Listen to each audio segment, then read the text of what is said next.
Louis Aikan. Well, that should have given him a lot of positivity, just thinking about his name. Louis Aikan. But did he?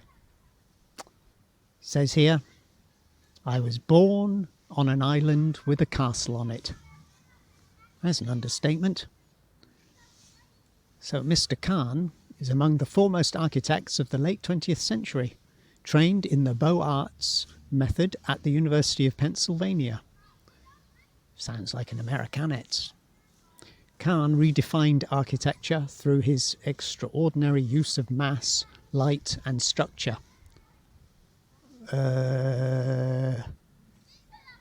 Okay. A professor at the University of Pennsylvania. Khan was born in Kuressaare and his childhood home was here. Okay, not very specific. I don't think this is likely to have been his actual home. Maybe the little wooden building now converted into a toilet, or the wooden building behind over there, and or maybe the castle itself. He didn't say he was born in a castle, but it'd be nice to think he was, wouldn't it? Somebody's got to be born in a castle after all. Carla Bruni was. But yeah, that was La Bella Italia, of course. Oh, I don't want to just go straight in boldly. I want to lead up to it. I want the anticipation. I want to sense the anticipation of walking all the way round the moat and then finally entering through the main castle door. But no, stay focused, get into that museum and start learning some of your history, man. So perhaps you actually will know what you're talking about. I think that's some good advice going on there. Thank you.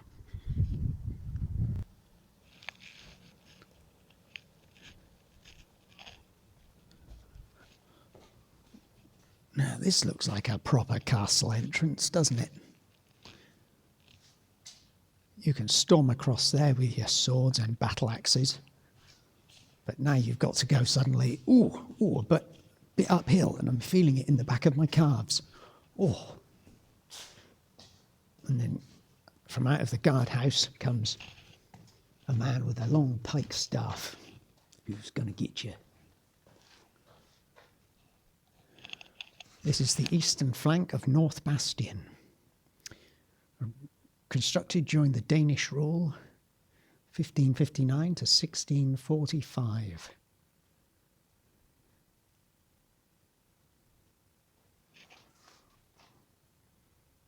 Yeah, I can imagine some guards just waiting here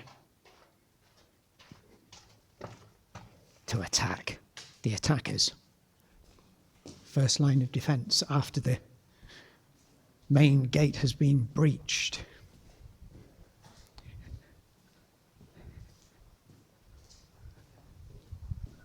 And now the attackers are having to come up here. All the thigh muscles are tightening. And they're faced with two large anchors. Well, I suppose if they swung down on you, you'd feel it, wouldn't you? Even if you were wearing a helmet.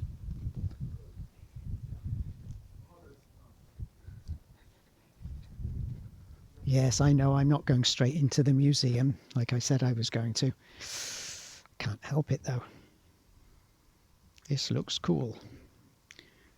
Medieval 2. Curtain wall. You are here, and so am I.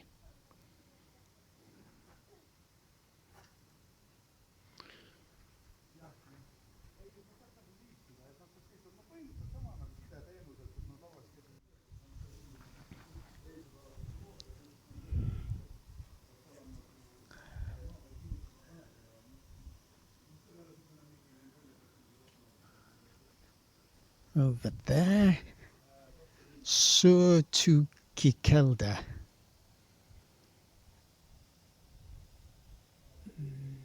The Great Tower. Great Watchtower, I shall call it. Oh, hello. Not too much medieval about this, even though it's an interesting historic piece. Quirky. I like it. What are you doing here, tractor?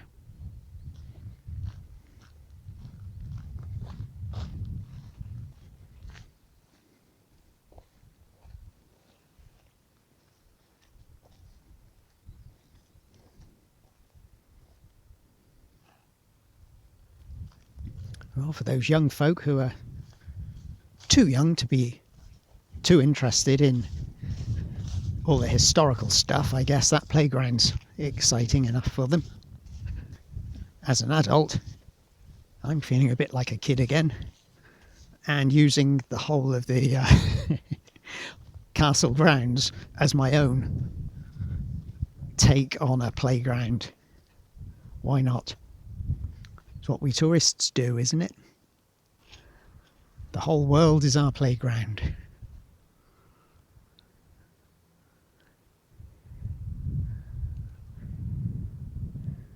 You only live once, after all. Unless you're James Bond in that movie. That is quite a view. And I never know with the camera if it's picking up what I'm picking up with my naked eye. Because what I'm picking up is tremendous.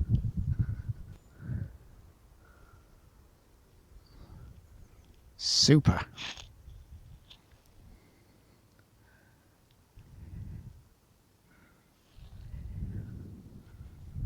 Wow. Ron, I think you did good.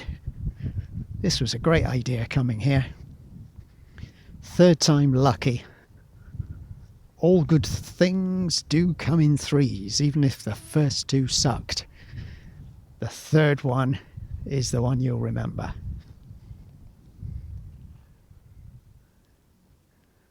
Kuressaare Castle, I'm back. And you've been worth waiting for.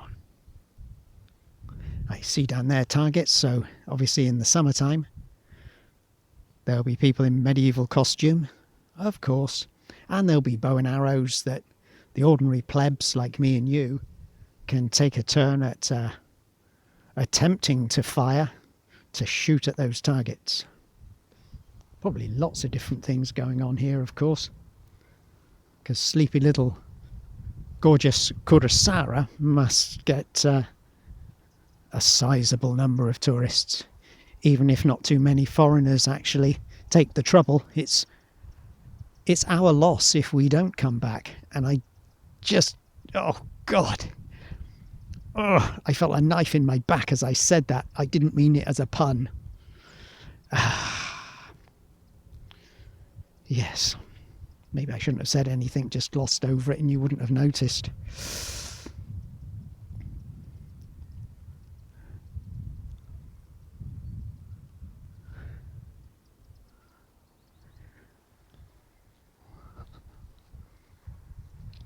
Gosh, the views just go on. So pretty.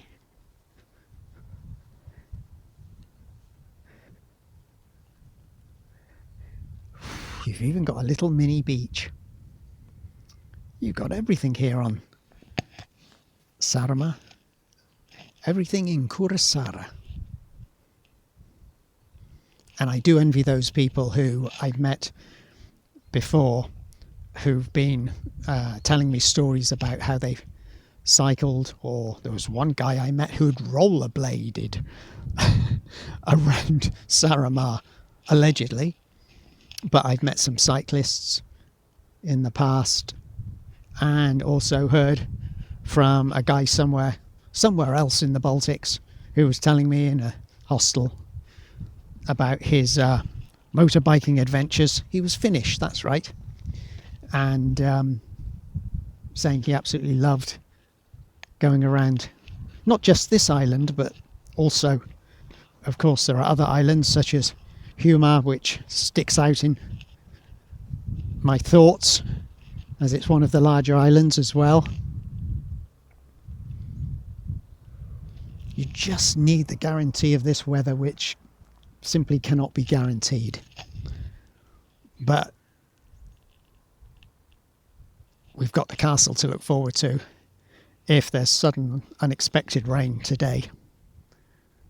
With or without the rain, I'm going in. I promise you, I'm going in. I just can't help myself. Just like the little kid who was enjoying himself in the playground back there at the entrance. I'm thoroughly enjoying going around the outskirts of the castle walls. And if we've got time, which hopefully we will, I'll make it over there to see a nice little statue. But that's for later. Maybe. This could well be one of those days when I get stuck in a museum for absolutely hours and the place is closing down and they start actually turning the lights out on me. I don't know if that sounds familiar to you, but some of us museum types, you know, the boring people like me and you who enjoy museums. Yes, we know that feeling only too well. The people working in the museum think, oh, it's very nice having somebody who actually is enjoying the experience to this extent. But I know they paid their ticket. Oh, that was 3 hours ago. Or was it 4 hours ago? Because, yeah, time can absolutely fly when you're in a terrific museum.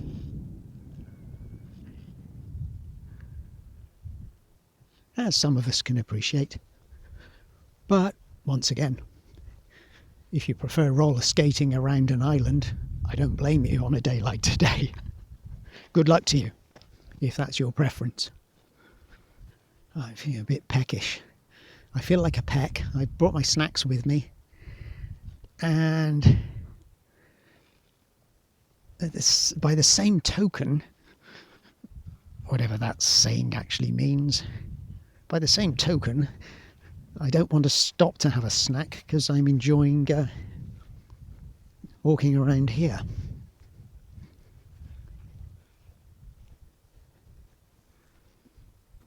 I wonder what was here originally. What were in these little gaps? Were they archers? Or were they men with swords waiting? Was the anticipation that somehow, after getting across that broad stretch of water, the attackers would make it up these high, steep walls and try to get in through these gaps? I suppose so.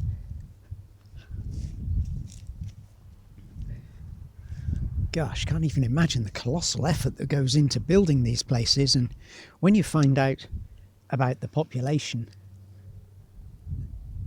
the number of people who must have worked God knows how long, how many years on preparing for war, preparing to defend against potential aggressors. God, what a colossal engineering feat, and testament to the work undertaken by the people who actually performed the hard labour doing this. And were they ever paid, I wonder? And I was reading the other day about, this is very unrelated, I suppose, but about Agincourt. No, this doesn't remind me of Agincourt, of course. But apparently, one half of the guys who took part in the Battle of Agincourt, in fact, I think most of them didn't ever actually get paid. You know, you're fighting in the King's army, Henry V and all that. You're over in France. What the hell were you doing there? Why were you there? None of your land in the first place, was it really? Anyway, you know what empires are like. And yeah, the ordinary yeomen, the ordinary guys who were doing all sorts of work in support of the king's cause. Yeah, they didn't get paid. Rather like Elizabeth II. No, Elizabeth I, that's right. Elizabeth I, the medieval one. Not the recent one, dearly departed. Yeah, Queen Elizabeth I apparently was notorious for not paying her troops as well. Funny how you don't hear this in the classroom at school, but you discover it's sort of knowledge that's out there if you pick up the right books. Suddenly it changes somebody's attitude, even the most chest-thumping patriot. When you think, oh, okay, this person that we've put a statue up to, they were a flipping cheapskate, to say the least. They summoned men to go to risk their lives in their name and for their glory, and they didn't even pay them at the end of the day.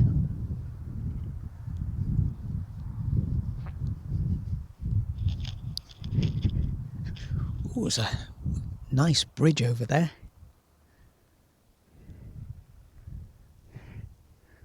Oh, the clouds are gathering.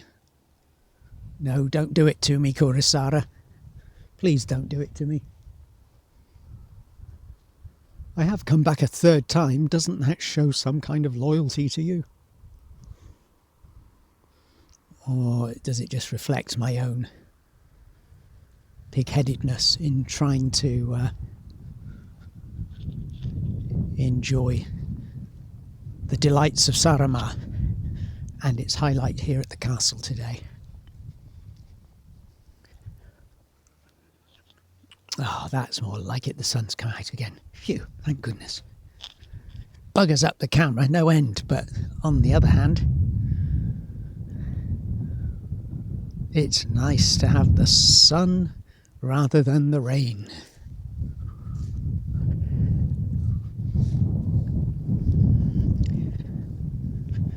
I actually grew up on an island. I wasn't born on an island like Mr. Khan was back there.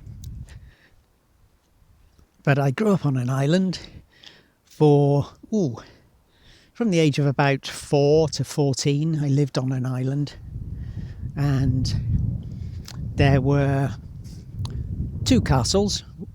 One built by Henry VIII, I think it was. Totally ignored it, of course, because it was right under my nose. And the reason why I mention it is I do wonder whether the folks who are the locals here today, whether they just take it for granted that the castle's here and it's, no, I can't be bothered. I'm not going to walk around the castle. I can do it any time. It's right here. It's not going anywhere. Because we do tend to take things for granted and look back and think, flipping heck, if I could only have my time again. You know, I never did explore that Henry VIII castle. And it was nothing glorious, you know.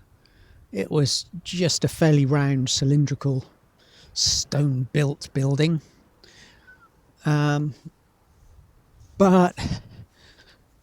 yeah, interesting in its own way. I'm sure if I'd only taken the trouble to investigate further at the time. But at the time, you're busy growing up and doing silly things, jumping in and out of the sea and swimming around and looking at the girls feverishly and thinking, one day I'll be able to talk to them.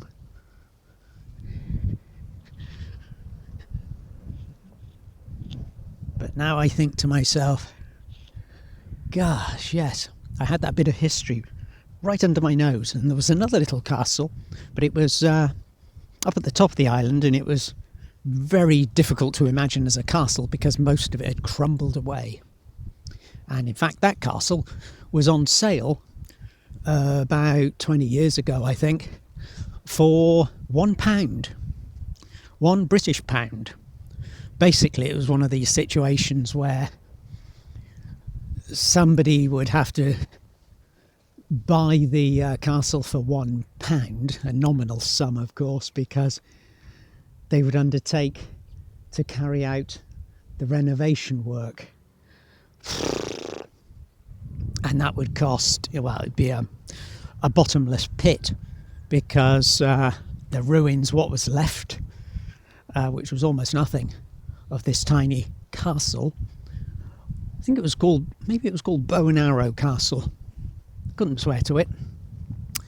But it overlooked a nice little cove and a sort of secluded beach that the tourists didn't know about, but the locals did, of course. Anyhow,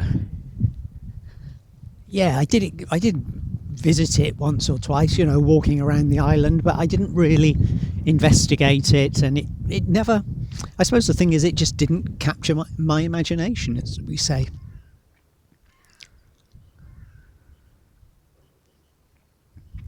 When you're a teenager, a young teenager in particular,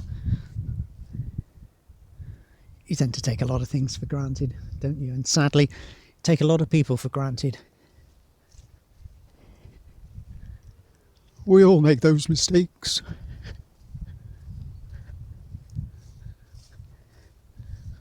So yes, I wonder what the young folk of Kuressaare make of this.